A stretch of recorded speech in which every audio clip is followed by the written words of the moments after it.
None. Yeah, I think it's like made up in the sense of like my gender is like a playground. I'm just, I don't know, ready to ruin my reputation. Ooh, my journey with my expression and my gender expression in particular has been really interesting because first I would project my gender expression. I began to express my gender identity through creativity, so that's why I started working as a stylist.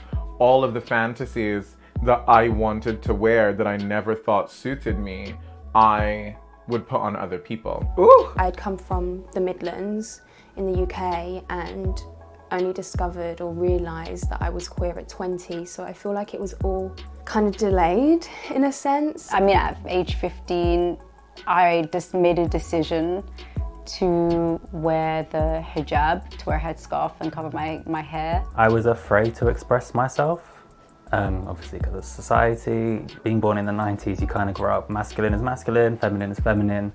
There's no such thing as in between. Let's say, for example, okay, if I'm going to the barbers and let's say a stereotypical Caribbean barbers, I know maybe how I present myself would have to be a bit more masculine for that environment, which is so sad to say. Here in London, I think the society, as much as I feel safe to express myself, and I'm really grateful for that, it's still very black and white with a lot of people, and it can be really confusing. Gender and all the language around that is stuff I've like had to learn, and like for me that isn't like, it doesn't translate to gender. I am of Ghanaian heritage, and Ghanaians, while they are the most loving, kind, generous, caring, attentive people in the world, are also very staunchly religious. Being South Asian means that there are really just two definitions of what it means to be a human being. You're either male, which means that you are the caregiver, you are the rugged caveman, you don't cry, you don't show emotions,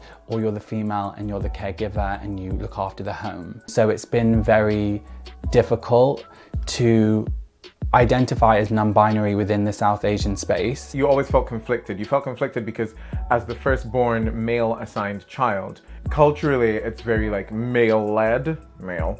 So I always felt like I owed it to my family to give them what they wanted of me. That experience of coming from a hometown of people who don't get your sexuality, your identity, I feel like I've really had to just like put the blinders on and listen to my own voice. Yeah.